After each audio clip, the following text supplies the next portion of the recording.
Welcome to Kuti Papa Network. மலர்மிசை ஏகினான் மானடி சேர்ந்தார் நிலமிசை need வாழ்வார்.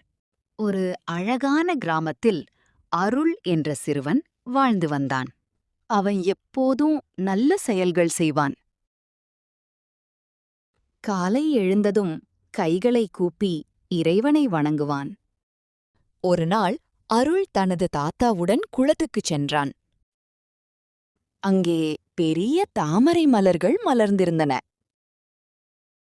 அருள் கூறினான், தாத்தா, இந்த மலர் ஏன் இவ்வளவு அழகா இருக்கிறது? அதுக்கு தாத்தா சொன்னார், இறைவன் தூய மனசுள்ளவர்களை இந்த தாமரை மாதிரி அழகாகவும் நல்லவர்களாகவும் ஆக்குவார். அப்போது ஒரு சிறிய தேனீ தாமரையின் மேல் அமர்ந்தது. இறைவனை நம்பி நல்ல வழியில் நடக்கிறவர்கள் வாழ்க்கையில் சந்தோஷமாகவும் நீண்ட நாட்களும் வாழ்வார்கள். அந்த நாள் முதல் அவன் இன்னும் அதிகமாக நல்ல செயல்கள் செய்ய இறைவனை நம்பி நல்ல வழியில் நடந்தால் வாழ்க்கை நல்லதாக இருக்கும். வீடியோ பிடித்திருந்தால் லைக் செய்யுங்கள், சப்ஸ்கிரைப் செய்யுங்கள், நண்பர்களுடன் ஷேர் செய்யுங்கள்.